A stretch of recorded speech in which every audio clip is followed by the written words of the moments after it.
welcome back to Fourth and Out. My name is Chris Murray, joined as ever by the best man in all of Scotland, except Calvin Harris. It's Scott Hasty, ladies and gentlemen. How you doing, Scott? Yeah, I'm good, thanks. Always good to be flanked by my favourite tight end.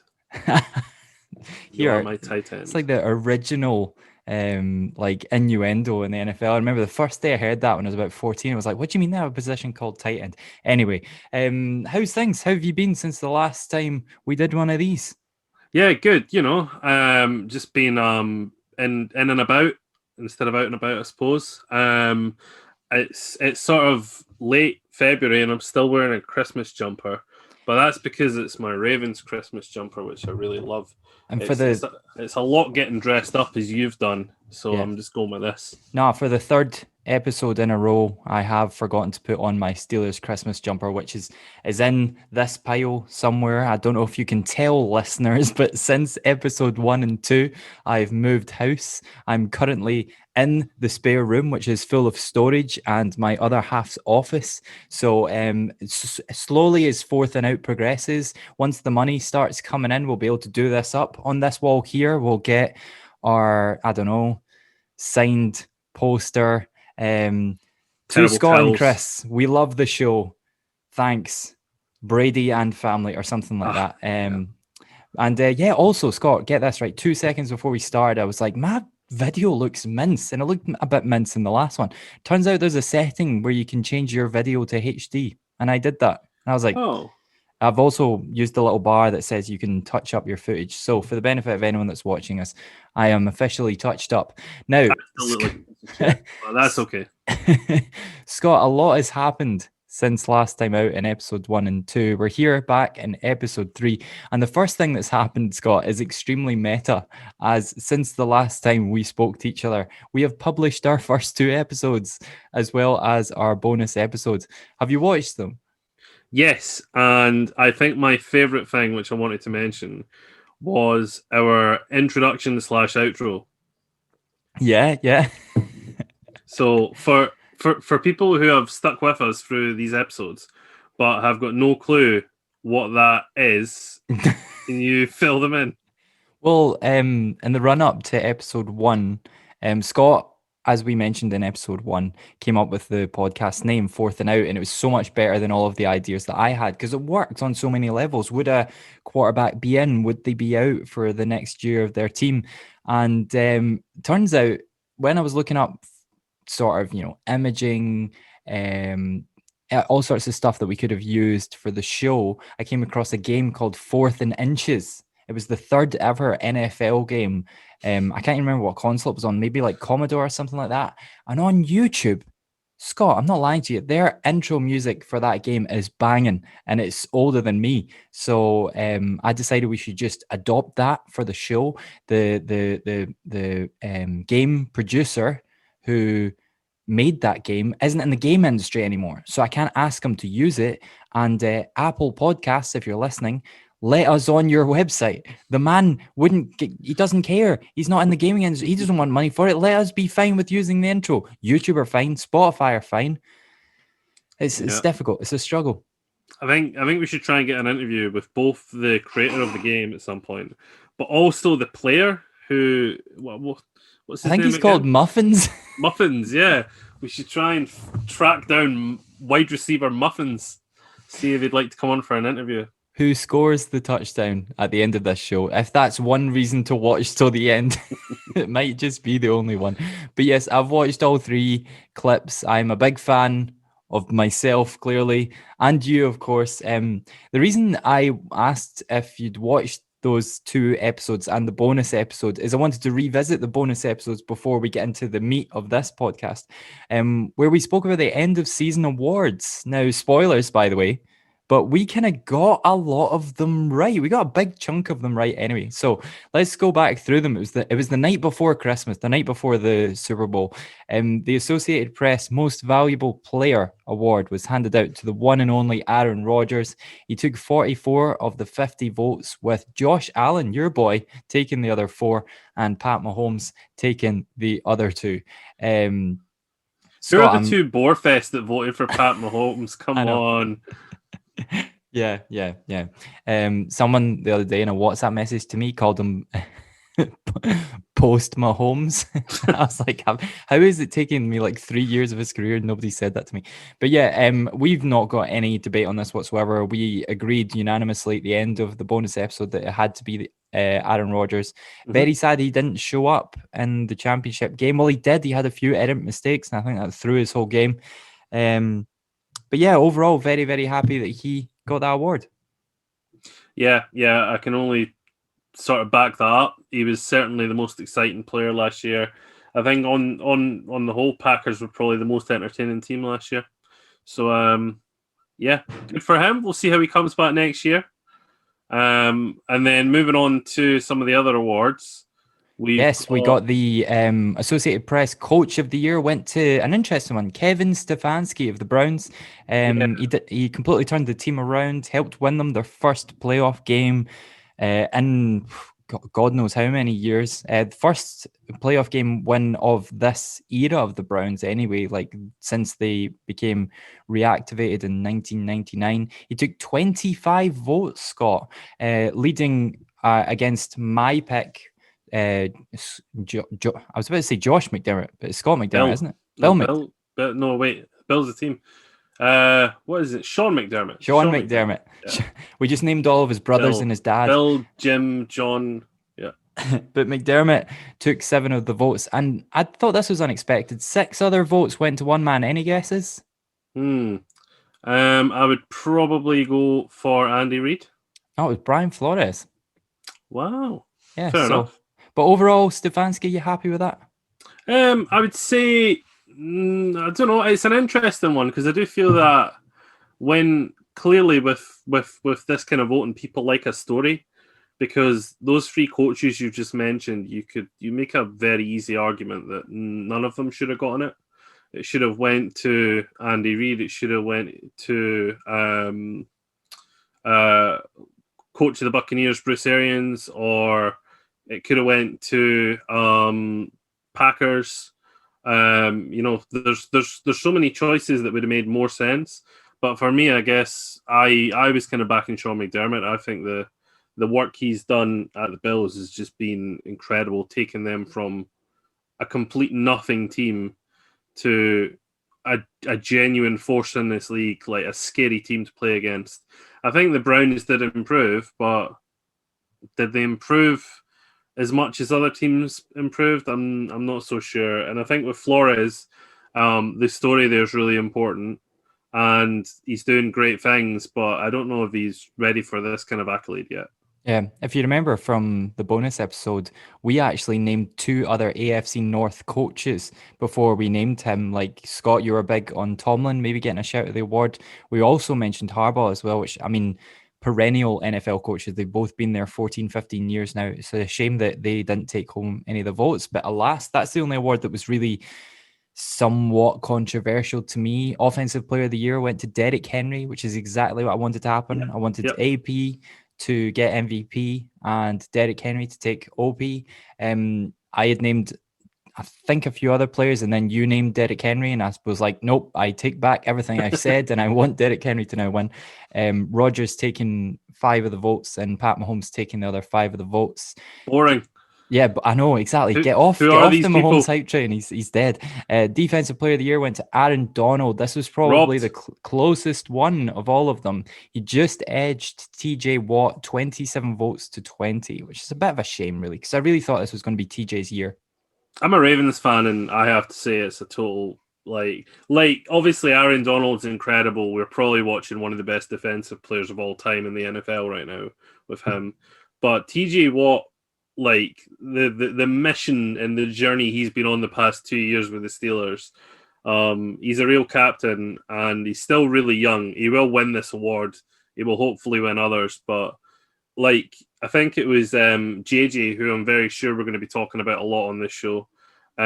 He posted up a tweet that had a table of all the different categories that you could break down, defensive stuff into, and TJ was beating Donald in every single one of them apart from one, I think. So I don't know. I don't agree with it. I think there is a bit of a bias for Donald in these kind of circumstances, but it is what it is. Yeah, and the thing is as well, like one thing I've noticed about the Pittsburgh Steelers watching them for as long as I have is it's very difficult for them to win an award like this, because something that's always been the case with them is that they're a defensive team. Like they never really have like standout players, like not since the days of Polamalu, whose jersey I'm wearing right now. Because it's such a team performance. Like you look at the sack numbers, the sacks are all split off against multiple players. Same with the interceptions that they got in 2020. So it's difficult for a Steelers to win this award. And I'm hoping that TJ does what you said and gets back close to winning this again at some point in the future. All fingers crossed. Two more. The Pepsi Next Rookie of the Year, which I'm pretty sure was a fan vote this year, went to Justin Herbert, who I definitely think they should name the award after because he had an absolute blinder this year. Yeah, he's pretty good, like all things considered. Considering every person around him was utter tripe, he was pretty good. So we'll see how the Chargers build into the future. They'll obviously be thinking, right, we've got our guy here. Clearly, we just need to make sure that we're giving him enough coverage and then giving him enough weapons as well. But yeah, he's only going to improve, isn't he? Mm-hmm. And Scott, you get any idea who the last award went to with 49 of the 50 votes for Comeback Player of the Year? Yes, so this one went to Alex Smith again. The story was there. It was a great moment. I remember getting emotional watching him come back on. I still was very critical in I think episode 2, was it? Or episode, yeah, it was episode 2 we did the NFC, wasn't it?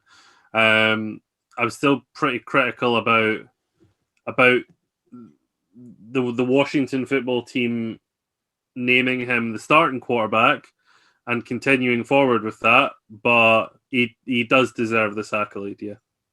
Yeah, fantastic to see. And I was thankful that Ben Roethlisberger took home that one other vote to, we both would have liked to see the award, but let's face it, if you come back from, 17 leg surgeries, it made sense for Alex Smith to get it. Now, that was the awards. The next night, it was the WrestleMania of the NFL world, Super Bowl LV, yeah. One of them. And at this point, Scott, if you'll bear with me, I have to take off my clothes. Okay, he's actually taking off his clothes for those that are just listening to the audio. Cap's off, the Steelers jersey's off, and there's a red one underneath. I think he has for the benefit of those watching at home, I have my very, very unofficial TB12 Antonio Brown TB12 Tampa Bay Buccaneers jersey that I got just moments after they won the NFC Championship game to go to the Super Bowl. Despite being the underdogs, Tampa Bay Buccaneers took home this year's Super Bowl with a score of 31-9 over the defending AFC and NFL champion Kansas City Chiefs. They were the number 5 seed, while the Chiefs were the number 1. Not quite the barn burner that we were hoping for. 21-6 at halftime, finished 31-9. Scott, how would you sum up that night? It was great. It was really great. It's the first time in my entire life that I've rooted for the bad guys in life and they won. And it feels good, people. Let me tell you, if you've never rooted for the bad guy, give it a shot. You see, you said it wasn't a barnstormer, but I just really enjoyed it. I think that there's this thing with NFL where you have to just come around to the way of agreeing and getting behind Brady. Brady is inevitable. He's like Thanos. He's inevitable, you know. You just have to get behind it. And then you also had the other thing of like repeat winners are really boring. Yes, Scott, representing. That's my age-old NFL rule. Especially this year where, you know, it was just really easy for the Chiefs. And I feel like they, for so many weeks, played on autopilot. It's like they weren't even trying. They were just clowning people and showing disrespect. So for them to get to the Super Bowl and be disrespected was beautiful. And what a run for Brady to get there. Just first of all, like, he had to go through, he basically had to do like Enter the Dragon, like Bruce Lee. He had to go through the best possibly booked. It was like the perfect gauntlet match in WWE. Mhm. Like he had to face off against Alex Smith and the Washington team, and then he had to face Don't forget Taylor Heineke in there as well. yeah, who obviously played really well, and then he had to face off against Drew Brees, which that final match there, incredible booking, and then he had to face off against Rodgers. And then to get through all them, come up against Mahomes and just trounce Mahomes it's just exceptional. If you are an NFL fan and you do not think Tom Brady is the greatest player of all time, there's something wrong with you. He clearly is. There is no question about it now. And I just wanted to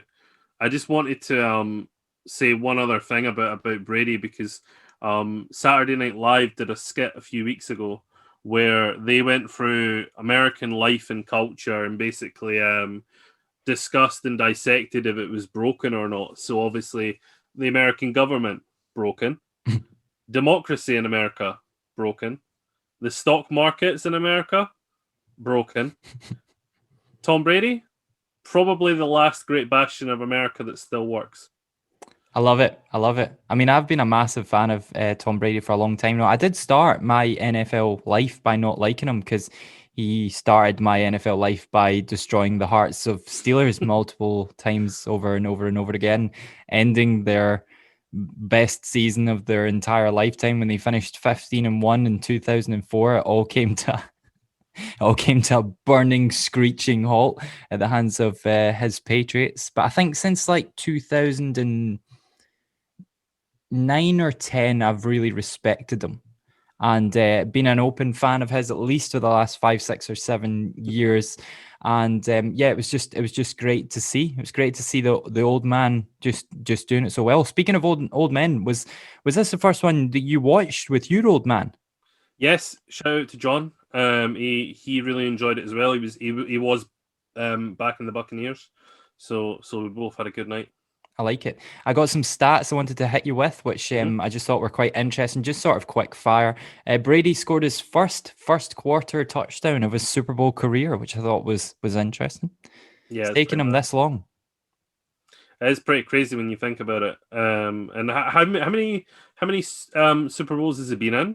10 now, losing 3. I think that's his 7th. He's won more Super Bowls than any other team, which I think is a stat I love. Steelers had that record. They earned it back in 2009. Brady was a good few behind. Brought the Patriots up to, I think, 6 as well, and then has now won his 7th. So good on him.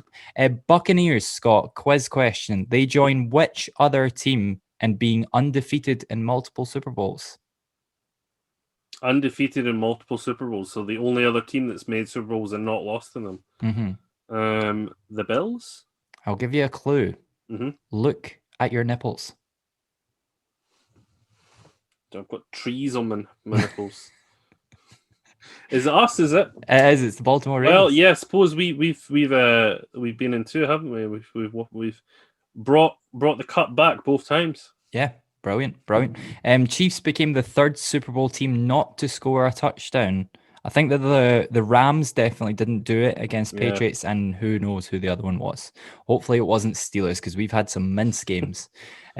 All of the Buccaneers' points were scored by free agents the previous season. I think this is the stat that's been bandied about.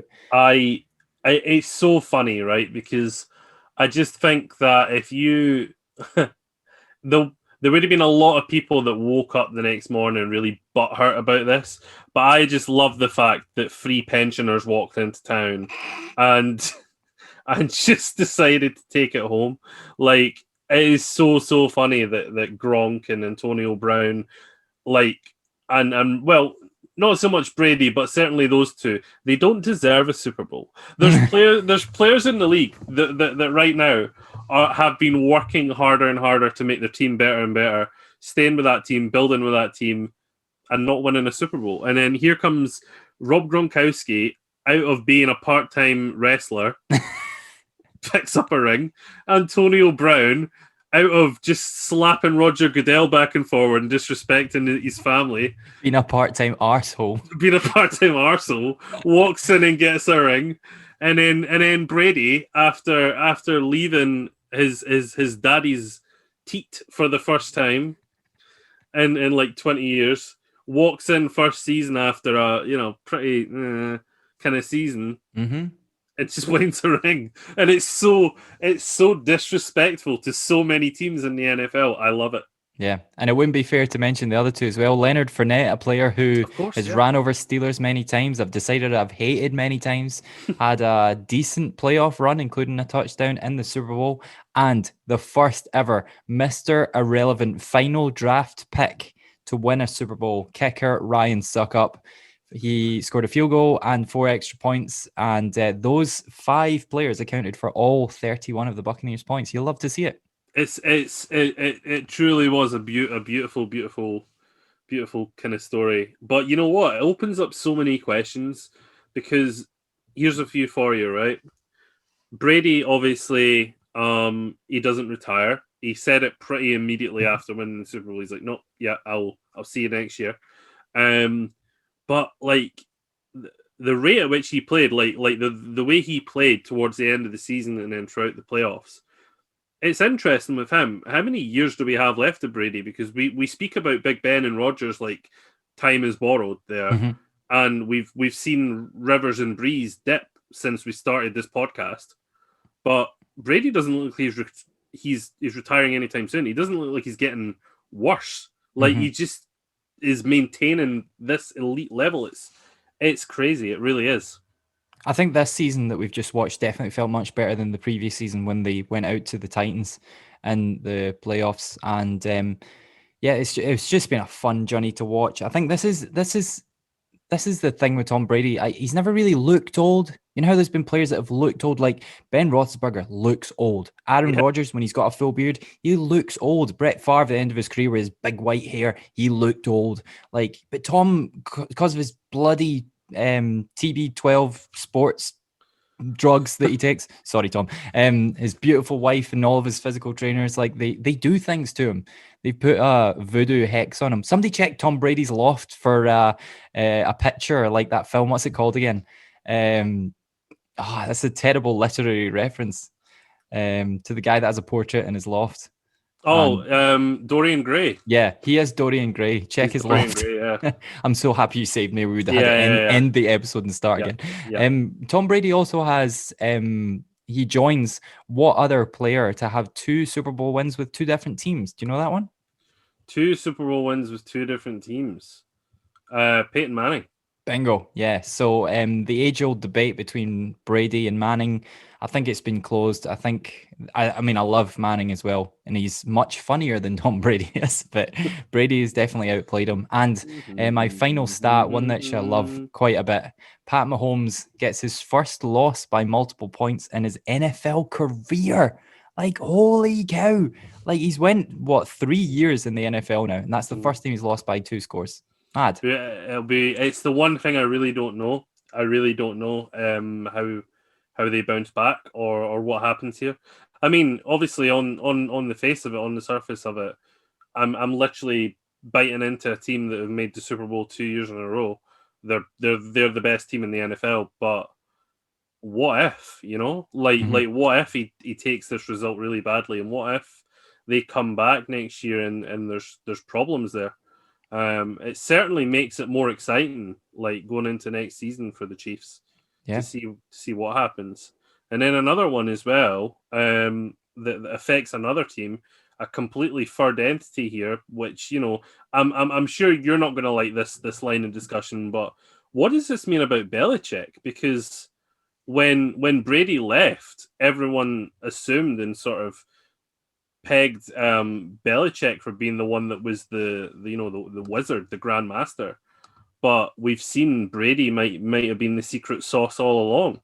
So and obviously the Patriots had a dreadful year, which I'm not for a second blaming Bill Belichick for, because everything he had around him. But what does this mean for Belichick, and what does this mean for the Patriots moving forward? Because they could be seriously finished.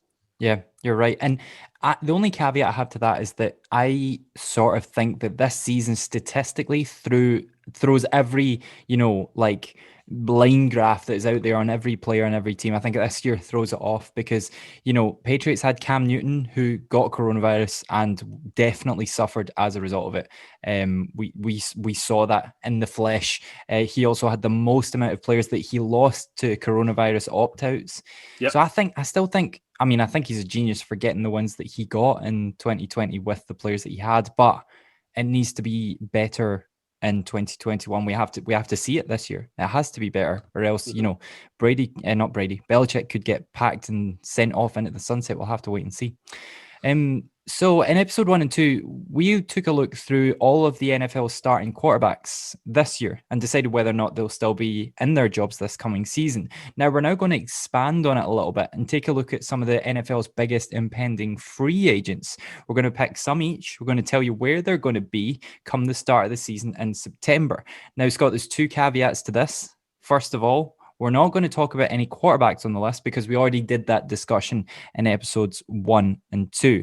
And the other caveat is we definitely are going to talk about some quarterbacks because despite the fact that free agency hasn't opened yet, a number of players have already been on the move, whether that's unofficial deals, trades, which are allowed regardless of free agency. So let's speak about a couple of moves and a couple of players which have already happened by trade. Now, first of all, we got one of the biggest blockbuster moves we've seen in recent NFL times happen quite unofficially because on Jared Goff's Wikipedia page, he's still very much with the Rams.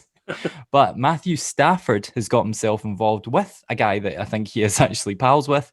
And Matthew Stafford will be moving to the Rams in exchange for Jared Goff to the Lions, alongside 2 future firsts and a 3rd round pick, all going back. Now, Scott, this was the biggest news that's happened since the Super Bowl. What is your thoughts on this? It's an interesting one. I do think that the on the face of it, 2 firsts, and a starting quarterback is a lot for a guy who's quite far into his career. But I do think that the Rams immediately upgrade here. That is the definite bottom line. I'm really happy for Matt Stafford. Since I've been watching the NFL, he has been the ultimate mid-carder of the NFL. He's been the guy who everybody wants the main event push for. There's no doubt about it. He's so exceptionally talented, and I still believe that there's a place for guys with big arms in the NFL that kind of aren't mobile quarterbacks. And he's maybe the best in the NFL that fits that description. So yeah, I think the Rams have got a massive upgrade here. They were already pretty damn good, to be honest, heading out of last season. They play in the most difficult division in football. And it's a division where the Cardinals are going to be really hungry. The Seahawks should, in theory, be a playoff team for the next few years. And I think that the 49ers will want to bounce back as well and potentially make big moves. So the Rams really, I thought it would happen this year, but they somehow irked out a playoff spot.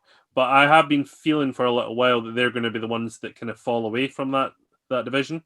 But this really puts them back in the hunt for me. I do think they'll definitely at least make the playoffs with Stafford, but they could be a really big threat next year.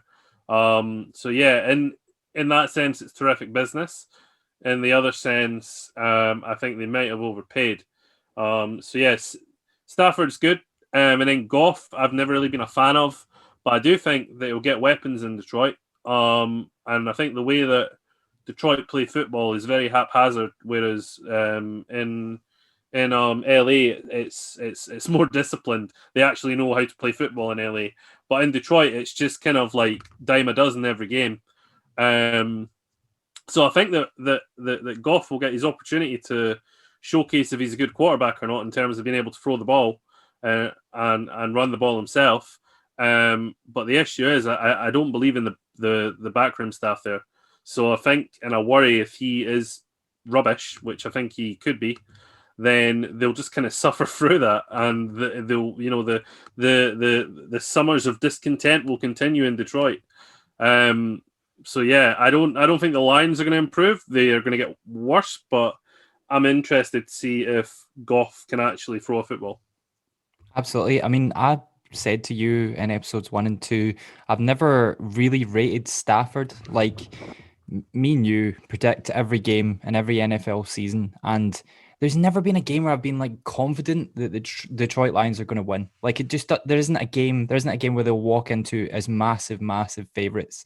And I said in the first 2 episodes, I think they should move on, and now they have, which is great. I do feel bad for Jared Goff. I think he's a lot better than he gets credit for. He's taken them very high in the NFL in a short space of time, and the Rams found out how to focus on Jared Goff's strengths, which I liked as well. And taking the Rams very high, that was something Stafford has never managed to do in about 10 years of being in the NFL. I found a comparison, and I wanted to run it by you, Scott. Now, did you watch the animated series of Pokemon when you were younger? Yeah, sure. I mean, it's legendary, absolutely legendary. What's your best Ash Ketchum impression? No, I won't do it because I'm very bad at voices. I would get Lucy to come in and do voices because she can do voices, but I'm absolutely woeful, so I can't. Do you want to have a shot? Yeah, I can try it. Pikachu. That's good. Is that all right? What about No, I thought about it, but I'm not going to. We're going to move on. So this is what it's like, right? Do you remember when Ash gets on the SS Anne and pre-sinking, right? And he meets that guy that he wants to trade for his Butterfree. Now, Ash has had this Butterfree since day one, right? Episode 1. He catches and raises it, Caterpie, Metapod. It's his first catch. He evolved it all the way up to his Butterfree. Then later on in the SS Anne, he sends it to that other guy for this Raticate. And later on the ship, he sends it into battle. And you see him go to throw his Pokeball. And he goes, I choose you, Butterfree. That's the impression you're getting, right? And he throws a Pokeball and it's Raticate. And he's really disappointed because he thinks he sent out his Butterfree. Now, he immediately realizes he just doesn't have that connection with the Raticate that he had with his Butterfree. And he runs straight back to that trainer and says, can we please reverse this trade? Because I need my Butterfree back. Yeah, I think this is that situation. I think the Rams are going to find themselves running back and trying to get back their Butterfree.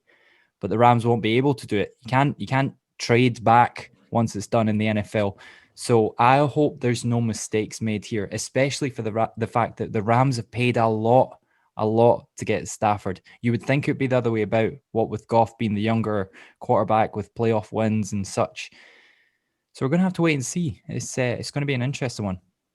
I'll say this about Pokemon. The best line is when Brock is running and it's raining and he says, I know, I'll use my trusty frying pan as a drying pan.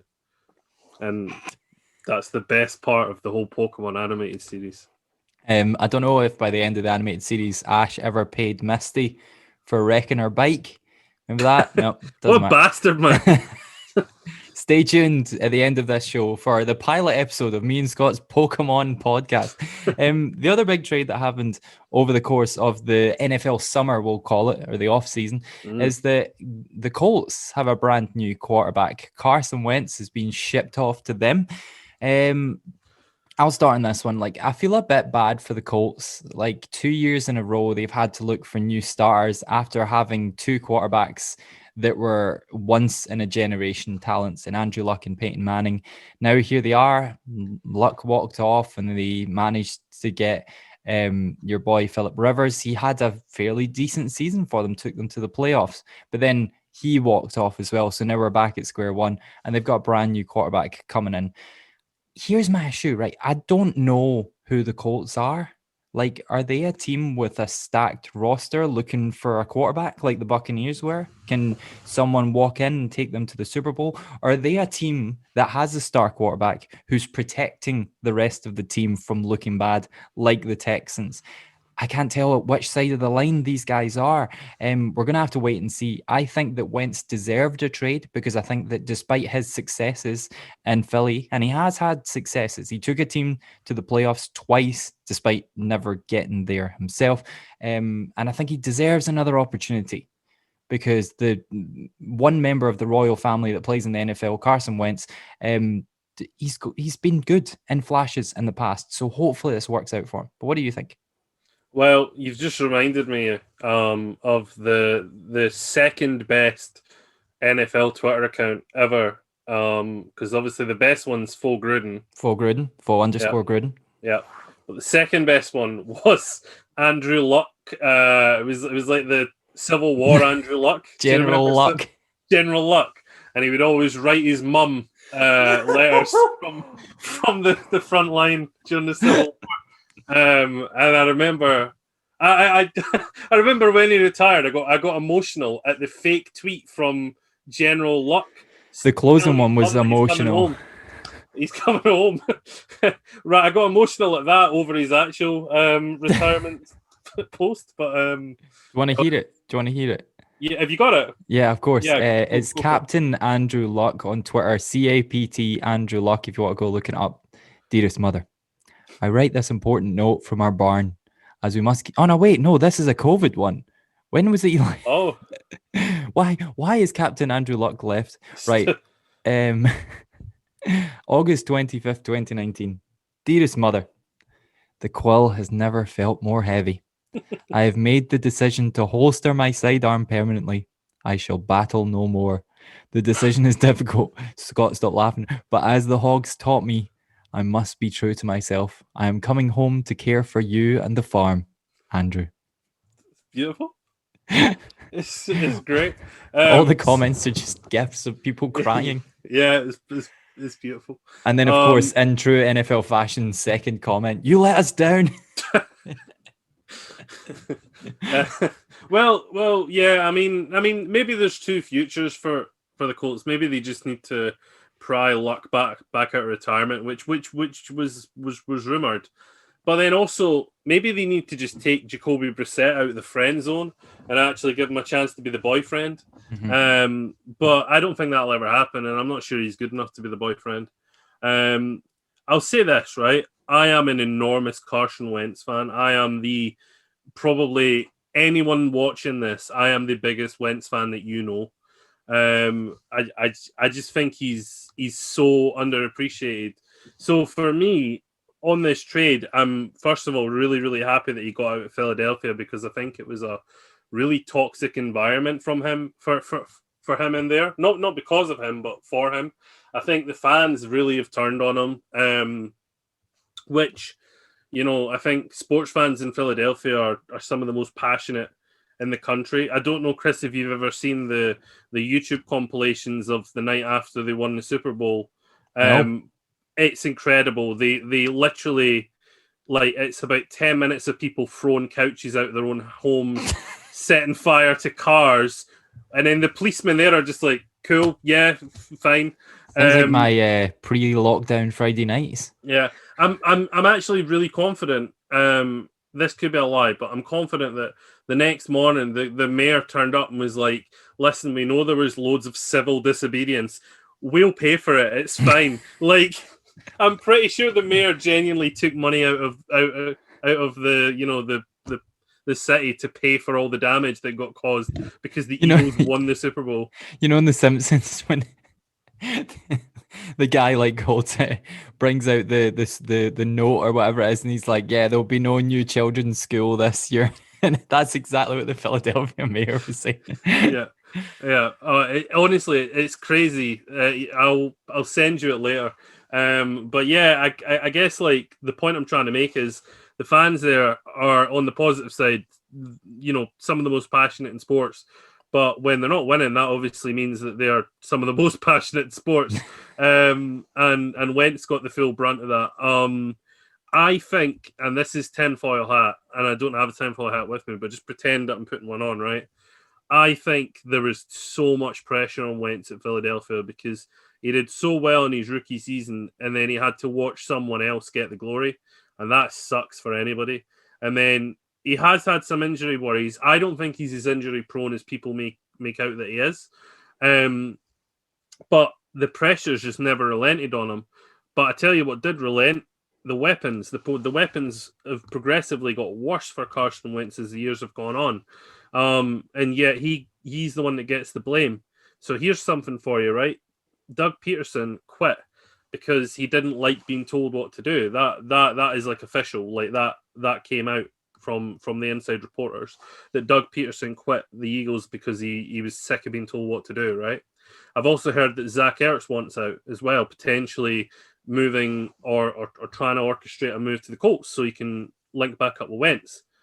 So here's my tinfoil theory. I think that Peterson got forced to play Jalen Hurts by the GM and everyone upstairs. I think that Peterson was a Wentz guy, and I think that Ertz's team Wentz, and I think that they're all now leaving or are going to leave because they've effectively been pushed out of the Eagles one way or another. And I think Doug Peterson knows his stuff. I think that Wentz is still incredible and is an incredible talent. And of course, the crux of this deal is, and I'm sure you know this, but in 2017, when Wentz had his best season, is incredible. I don't think he did win the MVP, did he? Or in 2017? No, but I think he came close. Like, yeah, he was up for it. But do you know who his coach was?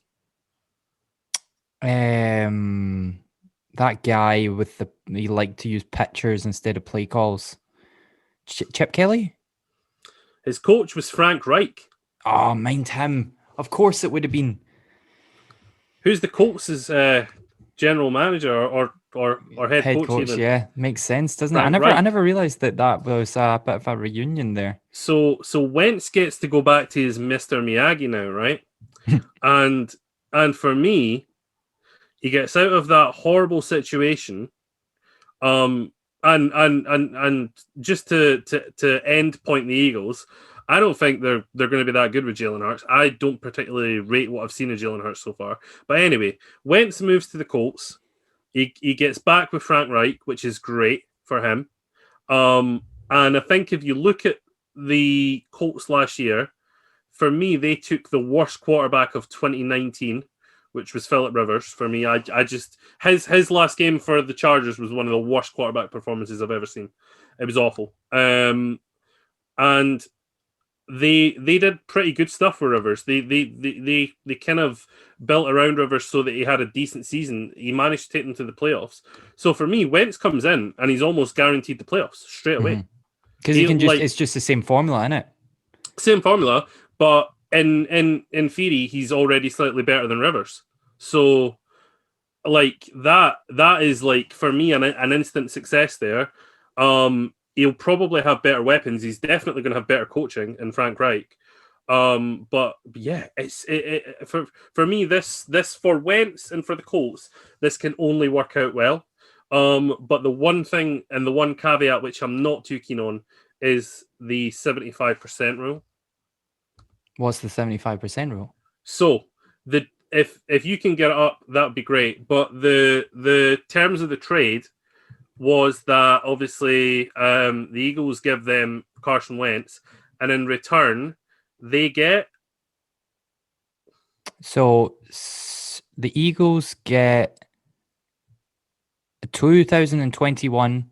Don't know why I said that so weird. A 2021 third round pick and a 2022 conditional second round pick, and the condition is that the 75% rule, which means that if Carson Wentz plays more than 75% of the games this year, it turns into a first round pick. Or 70%, and they make the playoffs. Yeah, which is definitely going to happen. So for me, it was almost an absolute bargain for the Colts, but then the Eagles might have shifted in a little bit of greatness here. So we'll see how that one plays out. But yeah, I think it's going to be great. I'm really, really excited. I'm fully team Wentz. And it's a great reason to love the Colts again after I hated them last year. And how many of Wentz's seasons do you think that he fell below 70% of the regular season snap count? One. Exactly one. He's done it 4 out of 5 years. 100% in 2016, 78% in 2017. 2018 was the only year he dropped down to 66. 2019, 99%. 2020, 72%. So odds are looking very good. And Scott, I love a harebrained theory from you. You've been right in the past. You've been wrong in the past. You were right saying years and years ago that Josh Allen was going to be a superstar. You were wrong some years ago when you said P. Diddy was going to buy the Carolina Panthers. We're still waiting on that panning out, but there's still time. He's got his fingers crossed. Right, should we get to the main point of the show? We've only been recording for about 15 hours thus far, but the main thing that we want to talk about is we're going to look at the NFL's biggest free agents, excluding quarterbacks, and where they will play come the start of the 2021 NFL season in September or August. I can never really remember. But Scott, you've already requested that we talk about a quarterback. Yes, I'm going to start this no talk about a quarterback by talking about a quarterback. Good. I would like to talk briefly about the number one pick on anybody's free agency board, which of course should be Dak Prescott, technically heading into free agency. Okay, now we've already discussed that we think he should re-sign with the Cowboys. If he doesn't re-sign with the Cowboys, it's the stupidest thing that's ever happened in the NFL. Mm-hmm.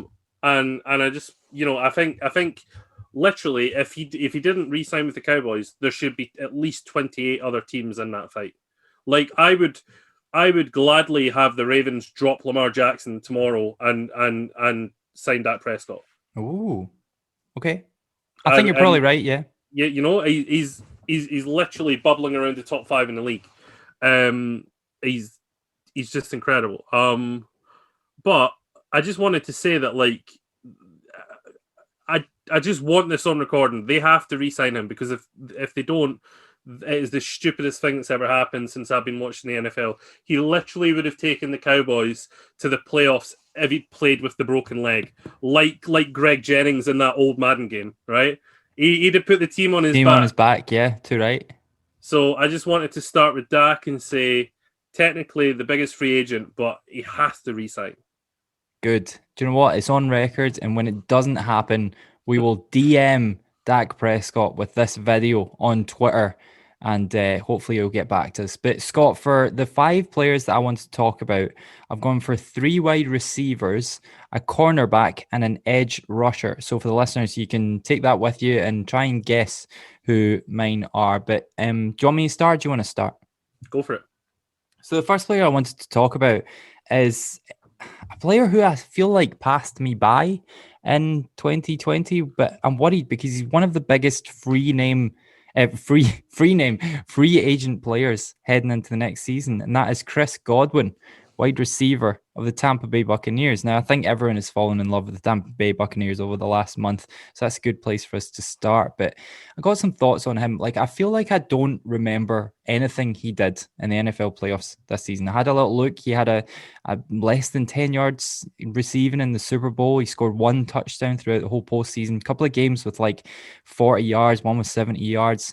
And then if you look at his season, he had a sort of okay season. Like, he averaged about 70 yards per game, which I don't think is mind-blowing. 7 touchdowns for the year, 1 more in the postseason, as I mentioned. And I think that with this guy heading into free agency, I think I'm looking at that team and I'm looking at, right, all of those players that scored in the Super Bowl that are all free agents. I'm looking at Fournette, I'm looking at Brown, I'm looking at Evans, Gronk, even Scotty Miller, who stepped up in the postseason with that amazing catch. Mickens is in there as well. So for Chris Godwin, I'm officially for him. For me, bring him back, but don't break the bank on him. Like, you've got other players to worry about before you worry about him. You can maybe even use a franchise tag on him, because I think for players that aren't quarterbacks, the franchise tag might not be as much as it sounds. So if I was picking for Chris Godwin, that's what I would do with him. You got any thoughts? Chris Godwin's an interesting one for me. I think he, as an avid fantasy player, so other people listening that are fantasy fans will know this as well.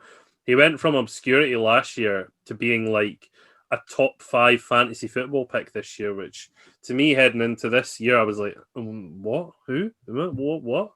And I think he's had an okay season. I don't think he's really justified that top 5 fantasy pick. But I think he's had an okay season. I still think that Mike Evans is the talisman up in that wide receiver spot for the Buccaneers for me. I'm pretty confident in saying this that I've definitely not checked it, but I'm pretty sure Evans had the better season statistically. Yeah, 100%. He did. So for me, I think that Godwin's going to cost you around 10 to 15 million to bring back, even if you franchise tag him for a year. The Buccaneers have 13 million in the green. So I wouldn't bring him back. I think you've got enough there. And then if you need to reach in and grab someone off free agency, you've got people kicking around like Sammy Watkins, who's probably going to leave the Chiefs. So there's good picks there that are built the same way as Godwin and can give you exactly the same. Now for Godwin himself, I think there's lots of different landing spots for him, but I'd like to throw a couple out there. Panthers are going to need a number one receiver. They have 31 million cap space, so they're probably going to bring in a quarterback. They'll want to pair someone up with him. The Broncos could look for somebody. They've also got 31 million. Washington have 38. The Colts with Wentz have 43 to give him. The Jaguars with Trevor Lawrence have an incredible 77.5 million in the green cap space. I like that you're already giving the Jaguars Trevor Lawrence. It's a done deal. So yeah, there's lots of landing spots for someone like Chris Godwin this year. And I'm just going to throw my two guys in as well, because I think I pair them all together. Allen Robinson and Kenny Golladay, who I'm selecting as one pick to talk about here because they are effectively the same player. They should both want to leave. Now obviously Godwin might really, really want to stay because the Buccaneers, are flying. They could be looking to repeat. Which we don't want, obviously. No. But Robinson, he's had to deal with Trubisky and Foles, and before that, he had to deal with being part of the Jaguars when they were utter trash as well. So Robinson should want stability. So I'm thinking now, could he go back to the Jaguars and pair up with Trevor Lawrence? Maybe. Could he go to the Dolphins with Tua, who's obviously going to be there for the foreseeable future, and they're just getting better and better? Potentially. Could he go to the Ravens, who need a wide receiver one? Maybe. And then I also want to throw Kenny Golladay, because Goff's coming in. They're losing Stafford. I know you and I differ here, but if I'm Kenny Golladay, I'm not wanting to stick around and be part of this shit show with Jared Goff, to speak plainly. I think I've put in the numbers the past few years that I need to be in playoff contentions now. And Chris Godwin will be the same. I don't think Godwin will want to go to a team that's not going to be a playoff team straight away. So potentially also looking at the Titans, Niners as other teams and other landing spots for these big wide receivers who are looking for success. Absolutely. I love it. I like that you've picked those guys as well, because I feel like they are names that could get forgotten in the shuffle that is going to be that date in March when free agency opens. So hopefully they get the moves that they want. I'm going to go on and talk about another wide receiver, one that you've not mentioned.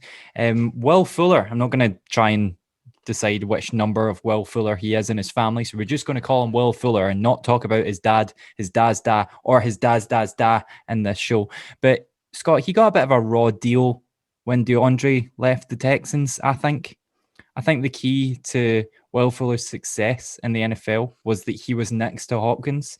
It's kind of the same as what happened with Antonio Brown, and any receiver that he played with in Pittsburgh. Automatically, those receivers play better, or at least have the chance to play better, because AB was drawing coverage, leaving players open. Yep. Juju, for instance, getting that 97-yard touchdown against the Lions for the Pittsburgh Steelers, maybe in 2017 or 18.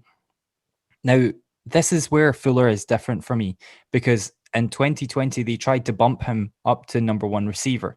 Now, normally this doesn't work. Like, we have seen this in the past. We've seen when Cowboys tried to bump Cole Beasley up to number one from being a slot guy for his whole career. It's happened with other players as well. And basically they go, oh crap, and they go away and run away and get an actual number one receiver. But I think that Will Fuller actually stepped into this role quite nicely. He didn't have phenomenal numbers in 2020, but me and you have spoken quite a lot about the skill level of him. Like, there's been times when we've messaged each other just being like, did you see Fuller's touchdown? And we'd be like, in awe of it. So he had 11 games this year. In those 11 games, he had the most receptions of his career, despite being 5 games down on the season. He had his biggest yardage, despite being 5 games down on the season. He had his most yards per catch, which I think is important because that's a factor that you can, extrapolate out over 16 games. And he also had his most touchdowns, despite losing 5 games in the season. Now, I can't remember what we said in episode 1 and 2, but do we want Deshaun to stay, or are we wanting him out of there? I don't like cruelty towards humans or animals or any beings on the planet, so absolutely would want him out. So yeah. Well, either they do that, which is entirely possible at this point. But see, Deshaun Watson's going to leave. He's said. I'm pretty sure he's publicly said since we recorded episode 1 that he's requested a trade. He has said. Well, in fact, let's take him out of the discussion because I think this is important regardless of the discussion. I think that this guy should be getting paid in the region, but not the top guy in the league. I think he's in the conversation now. I think he should be looking at a couple of million off of like the highest average salary in the league, which I know is mental, but Houston, right? Who else are they going to spend their money on? Right? They need to buy lots of young talent immediately. That's how this team is going to improve. Are you talking about Houston re-signing him for that kind of money? Yes, because they're already looking like that. Well, I think odds-wise, they're the least favorite to win the Super Bowl in 2022. This will be, which is really no surprise. In the exact same league as the Jets. Well, yeah, exactly. So I think spend your money wisely and have this be the Mike Evans of the Buccaneers. You know how Mike Evans, when the Buccaneers were in turmoil, he just sort of stayed and kept playing quite well through, Freeman, Winston, before, eventually Brady turned up and Mike Evans sticks his hand up and says, by the way, I'm still good. I want that to happen with Will Fuller at the Texans. I want him to become an iconic receiver there like Andre Johnson did. But, Andre Johnson's also came out and said that the Houston Texans are a trash football team. So what do we do here? I just listen, I know that there's 32 teams in the league and technically, the Texans need to submit a squad list at some point, but I just don't want anyone to have to suffer playing for them. I can totally see them paying crazy money to re-sign Will Fuller, but I disagree with you quite a lot on other team. It had to happen eventually. I disagree with you on any other team paying him that kind of money. I just don't think he's that kind of player. He doesn't score enough touchdowns. And the other thing, I know you said remove him from a conversation, but you can't. Like, so much of the reason why he gets so many of his catches is because he's got the best quarterback in the league potentially thrown to him. Mm-hmm. I just don't think he's done enough for me. If we need a big wide receiver, the Ravens, okay? And I've mentioned a couple, and you've mentioned one in Godwin as well that I would really like. If we put all of our cap space into signing Will Fuller, I would be pretty disappointed. Oh, really? Yeah. Yeah. I just don't think that he's up there with the players that we've mentioned. You know what? That's fine. That's fine. And when Will is watching this, he's going to be really disappointed in you. He might be. That. That's fine. But that's fine. That's fine. What other player would you like to talk about? Let's do one. Well, actually, I want to stick with you because I've seen some spoilers. I've seen your final player. Let's get the wide receivers out of the way. You wanting me to go to my third wide receiver? Let's have the conversation that this whole episode is building towards. It's literally one of the reasons why I wanted to have this conversation. Now, I have maintained an opinion this season. This season? This season. Do you know what? You know what? Do you know what it was like? It was like a rosebud, this opinion. And then this season it fully bloomed and took over the whole rose bush, I think. Because in a season where Steelers got better, there was a player who I think got worse. And I'm not even talking about his playing talent. That's a different discussion. But there was a player who really irked me. Steelers have a motto that I think a lot of teams have, but the motto that they have is the standard is the standard. And I think that if you interpret that in layman's terms, it basically means don't be an arsehole, right? They said it. If we even go all the way back, they said this to Santonio Holmes. They said, Santonio, stop being a douche, right? Eventually Santonio had to leave Steelers because he was a bit of an arse. And eventually I think he shot himself in the leg at one point. That didn't quite pan out for him. It's happened later on with multiple other players. We've seen it with Antonio Brown. We've seen it with Le'Veon Bell. Basically, there's a standard there that you have to uphold to, and it's a respect level you have to set up to. And there's a man who this year just didn't have that for me. And I'm talking about Juju Smith-Schuster. Now, I loved the hubbub when he came into the league. I loved the story about him getting his bike stolen. I love the story I mentioned earlier on about how he scored a 97-yard touchdown against the Detroit Lions, thanks to Antonio Brown being covered. And he's always sort of been there. But then see when AB left and he had to step up to the role, he just never did it for me. I think he was a big part in the Steelers having two of their worst seasons in recent memory in 2019 and 18, where I think both seasons they only got 8 wins. And this year in particular, I think he was a major part in the Steelers performing quite badly towards the end of the season. I think that when he's called upon, he's let me down. Although he has came up big in some of the games, stuff like the dancing on the logos, 2 different games this year, 2 games which happened to be the games that Steelers lost on their losing run at the end of the season. It just really made me mad. And he never seems like he's really trying, and he never seems like he's really bothered when the team lose. Like, see when the pictures came out of Ben on the bench with Pouncey, both crying, realizing that his 10-year stint he'd had together was coming to an end, whether for one of them or both of them is still to be decided. Juju just didn't look that bothered about the fact that he just lost to the Cleveland Browns. He just gave them their first playoff win in 60 million years or however long and it was. And his contract was coming to an end as well. Exactly. Why is he not playing to perform? Why is he not playing to show up and earn that contract? The standard is the standard, and for me, Juju is not the standard. Guys like Claypool that have came in are my favorite Steelers player of 2019. That came out all wrong. Claypool was my favorite Steelers player of 2020, and the other receivers on the team were my favorite players in 2019, the lost year when basically nothing happened and they finished 8-8 with no quarterback. All the Steelers receivers were what made them great, basically. Guys like Washington coming in and just being absolutely dynamite to watch. And Juju's just the man left out. Like he's almost like a hangover from a different era. I feel like Steelers are a new team this year with all the young receivers they are, and I feel like Juju's on the outside. And do you know what? We can't go this whole show, fourth and in, fourth and out, saying that so many people will stay and so many people should get paid. For this one, I'm happy. Just let him go. When the free agency day comes, give him a nice pat on the back and say, see you and good luck with all your future endeavors. I personally don't want him back. Cool. You good? Was that helpful? I mean, I've been waiting to do that for about 3 months. So I'm happy that's out. Good. Also, I feel like I might have to correct myself. It might be Plexico Burris that shot himself in the leg and not Santonio Holmes. One of them did. Both of them had to leave. That's all we'll say about guns on this show. Okay, excellent. Well, it won't be, because I would say that for me, I've been really impressed with Juju's skills on Fortnite over the past few years. He did bring Fortnite dancing to the mainstream in terms of touchdown celebrations, which is good fun if you're 13. And I remember fondly the day that I took off work because he was live streaming with Drake and Travis Scott, which was great. However, he isn't a very good wide receiver. I just don't think he is a wide receiver one. He was found out as soon as Antonio Brown left. And yeah, you've kind of been needing some kind of talismans in that position for the past few years. Hopefully Claypool will do it.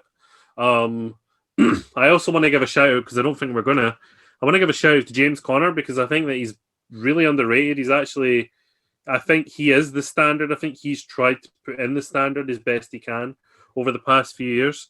But you are going to release him because you're just not going to pay that money. So shout out to him for being okay in the AFC North for the past few years. Well done. But yeah, Juju needs to go. I don't want him coming anywhere near my team. Again, I would be extremely disappointed if it's the kind of player that we look to try and sign to improve our wide receiving core. But yeah, do you think he will get a like wide receiver one gig somewhere else? I think that he will get a 1-year deal circa 12, 13 million, whether that's with us or someone else. I think that will be his like last chance at that number one receiver job. And I think that if he goes to another team, he'll get found out. I think that if the Steelers keep him, I think he'll get lost in the shuffle very quickly. He'll probably get bumped this time next year. But I think that he's not that role, regardless of who he goes to. He's just not that guy. Unless he can do well, no, because that's still not a wide receiver one role. But unless he does what he did with AB and he goes to someone that already has that player, like imagine he went to the Cowboys alongside Amari Cooper, but then Cowboys don't need him either. So they've got Lamb. I don't know. Yeah, I don't know. It's got the Jets written all over it. Reunited with Le'Veon. Oh no, Le'Veon Bell's not there either. Oh my god, this is getting difficult to keep up with. Yeah. So yeah, Juju there. I'm going to move on to a player now who I think, as well as James Conner being underrated in the running back position, this guy is as well. I want to talk about Aaron Jones. Oh, yes. So Aaron Jones is so far down the list of players that's hitting free agency this year, and it is just downright disrespectful. I'm sick of it. Can we please start throwing some respect on Aaron Jones's name? What an amazing draft class it was in 2017 for running backs. You had Aaron Jones behind the likes of Joe Mixon, Dalvin Cook, Alvin Kamara, and of course, Run CMC. Potentially, like 4 of the best 5 running backs in the league in there. So, obviously he's been overshadowed, but Jones was such an important part of Packers' success this year, and he was probably their best player last year as well. I just think that he has to be signed no matter what. I think the Packers need to view him the same way they would like Devontae Adams. Keeping both of those players in there for Rodgers is vital. Now the problem is that Packers are $11.5 million in the red on salary cap, but obviously there'll be other players that leave as well. So for me, Aaron Jones just needs to be their number one priority. I can't even think like where else he would go. I just can't see him in another jersey. The Packers just need to really re-sign Aaron Jones, but another huge name hitting free agency. Yeah, do you know what? Right, like Scott, I think I've watched NFL for at least a couple of years before you, right? But we've largely spent the same amount of time watching the NFL, and we've spent a lot of time watching Aaron Rodgers. I think that we've both pretty much seen his whole career for Green Bay, and he's blown it. He's absolutely like blown out of the water. I mean, not ruined it. Blown it. Aaron Rodgers is almost consensus best quarterback in the NFL during his career. Has been, statistically the best. But one of the reasons that he has been the best, and this isn't something that people like to notice very much, it's the same reason Drew Brees has been so good. It's because he has to throw the ball.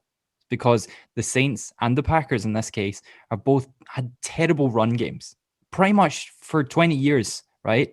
And it's the same with the Lions. They've got this kind of issue as well. If I go back like the last 20 years, go back to 2001, Aman Green was Brett Favre's running back. And if you go back through all the years, Samcon Gado, right? Ryan Grant, Eddie Lacy, Cedric Benson, just jobbers of the NFL. Eddie Lacy was one of the biggest. I think he won Rookie of the Year, but he was such a flop. He had one good year, and then it was the first year I played fantasy football, and it was the worst pick I've ever made. Ty Montgomery, Jamal Williams, like everyone up to this man, Aaron Jones, has been mince. And like, it's so good to see them playing with a great running back, because a great running back means you've got a run game, and it means that you can pass the ball better. Like, the pieces are in place finally with the twin Aarons in Green Bay for the first time in years. If they don't pay this man, like Scott, I think this is genuinely contention for most in the league this year. I think he's in that conversation now. And in terms of, we've had this conversation before, but like, players have two different values. One, they have their value across the NFL, and two, they have their value to the team. Like, for instance, Dak might not be the absolute best quarterback in the league, but his value to the Cowboys is insane and is way more than, Ben's value to the Steelers or Aaron's value to the Packers, because it's like, it's that factor. isn't it? It's like, what happens if they take them out of the team? And you can't take Jones out this team. He's just been so good since 2018. And a key reason that they've won 26 games in the past 2 seasons. Amazing. I didn't even realize this man was a free agent. That stresses me out, you just mentioning this. I want to run to his house and give him the money I have in my wallet, which is only £4, so it's not going to help very much. So yes, all in on this man coming back and getting paid well. What do you think is going to happen? I think he'll resign. I think he has to resign. But we'll just wait and see what happens. I don't know what they do, because as you say, they've had such bad luck with running backs. To me, like, if I was a GM, I'd be sitting thinking, okay, clearly my team is cursed and this guy has broken some kind of curse. I'm going to pay him. Mm-hmm. Absolutely. Yeah, I am fully with you there. So we've spoken a lot about young guys, and we've spoken a lot about the offensive skill players. Now, let's move over to an area which I strongly believe is my weakness in NFL knowledge, but let's talk about defensive players, and let's talk about some of the bigger names that are heading into free agency. I picked out 2, Scott, that I'm very interested to know your thoughts on. First one is one of the best cornerbacks of his generation, if not the NFL of all time. And I know that's a big sentence, but I think it's backed up when I say that we're talking about Richard Sherman. Now, I think he had one of the best seasons of his career this year, despite coming off the ACL tear in 2019. I think that, yes, and I'm going to play my cards early here, he should leave the 49ers because they are in what feels like a bit of a rebuild, despite being in the Super Bowl 12 months ago. But I think he still draws top money. And the reason is that he might not be the shutdown cornerback that he once was, but he's got the skills and the mentality to still play at a high level. I think he should maybe do one of those 1 or 2 year 15 million average deals that you get for a player of his caliber. And that's where I'd like to see him. I haven't picked out a team, but I'd like to see him leave the 49ers, but still play starting cornerback role and still getting decent cash. What do you think? Yeah, it's an interesting one. I think for Sherman, you've said a couple of things I agree with. I think he does, if he has just had one of his best seasons, he does need to follow up with moving to a team that he can definitely get some kind of Super Bowl contention with straight away. So I've not done a great deal of research into this, but maybe a team like the Bills might be a good fit, or maybe even actually going and making the Browns more kind of like jersey sales alongside their other like 40 big seller names that they've got at the Browns might be a good idea. He could fit in somewhere like the Titans as well. I know that Desmond King, I think, is leaving the Chargers, so you could go and fit in there potentially and see what the Herbert train rolls with. Mm-hmm. But I think that's the important thing, is that he needs to sign with a team that are going to be playoff contenders straight away, because he does only have a couple of years left. I think it's the important thing about what you said is that he's one of the best players of his generation, not this generation. Mm-hmm.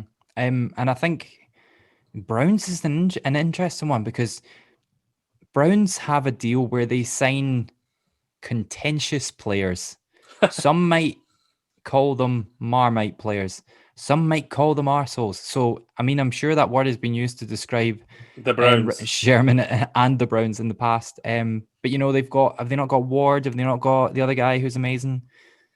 Myles Garrett as well, and on that back line. Yeah, they've got a lot of players. But, you know, in terms of like a locker room leader and a smart man, I think that's a good shout with the Browns. I like that. Mm-hmm. Do you want another defensive player a bit closer to the quarterback this time?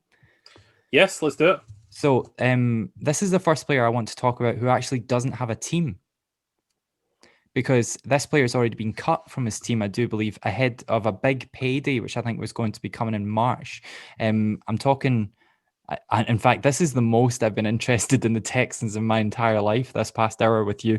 I want to talk about JJ Watt, who I think has already announced that he's left the Houston Texans.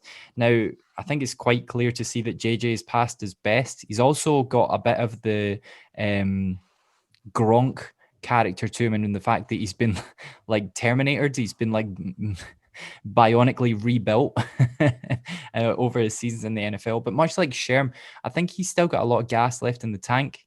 I think there's a lot of teams who have terrible edge rushers, and basically never really get to the quarterback where JJ Watt could fit in quite nicely. And I actually picked out a couple for you and I wanted to get your thoughts on it. Now, I went through the list and saw which teams were the worst at sacking the quarterback in 2020. And I don't want him to go to the 32nd or 31st team because I believe he would be wasted on the 32nd and last place Bengals. And I feel like he would also be wasted on the 31st place Jaguars. But the next two, I think, are teams that he could come aboard with and really make a difference. The first one is a playoff caliber team and the Tennessee Titans.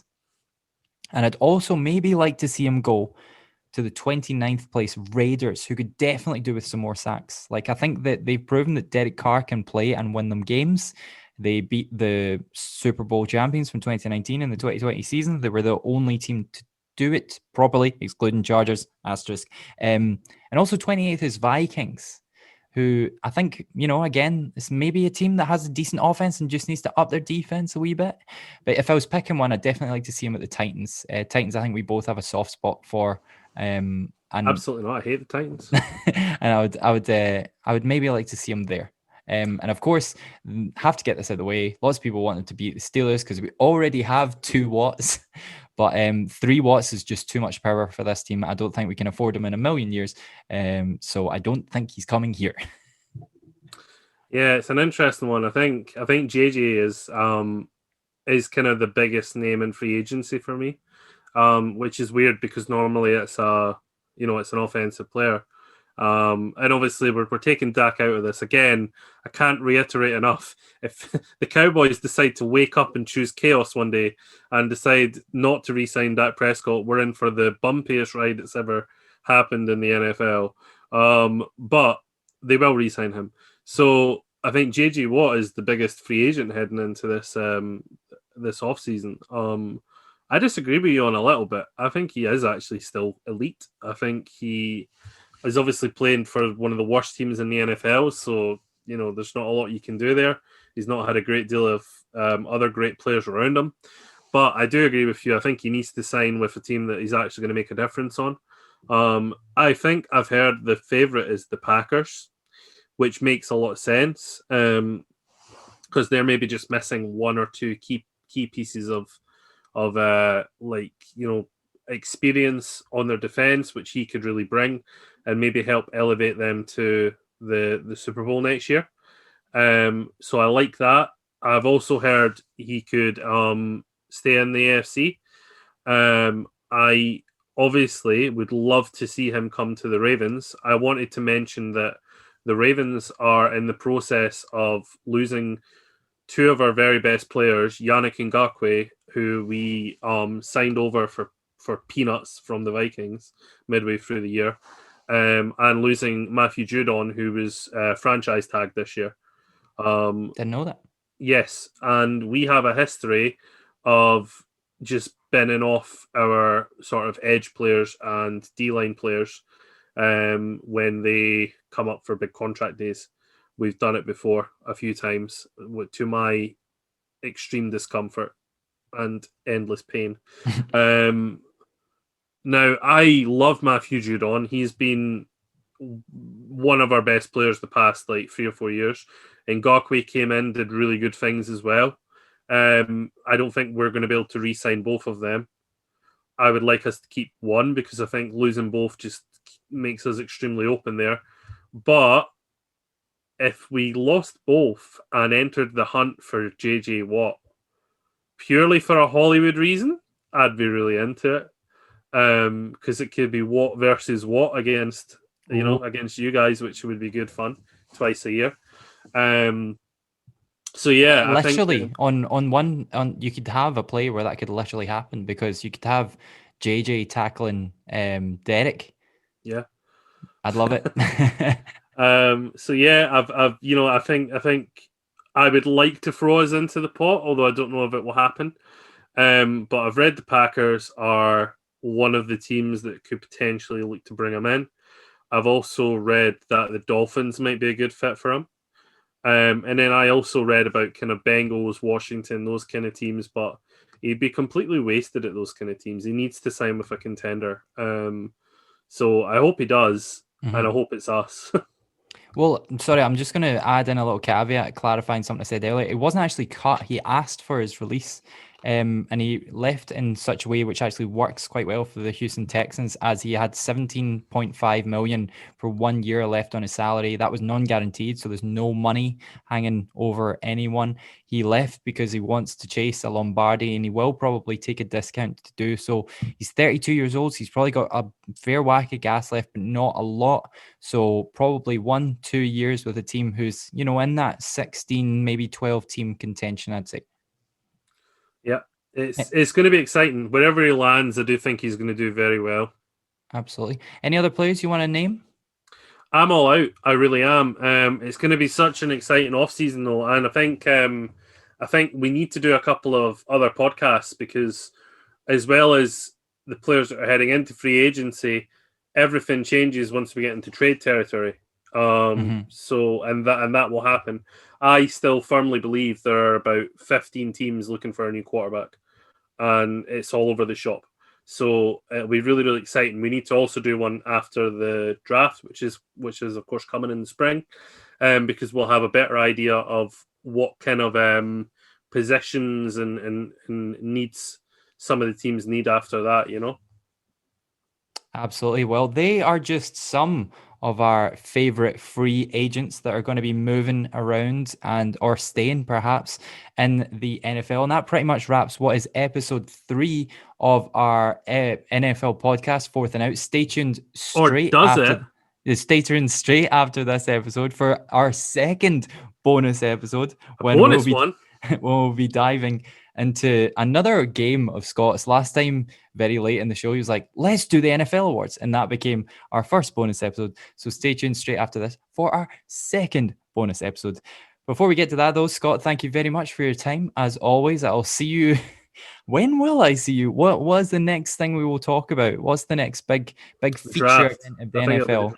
It's the draft. Now, this is where I will introduce Scott and then sit back and listen to him for an hour, because I notoriously know nothing about college football and refuse to ever watch it. But nevertheless, I'll be excited to see what happens.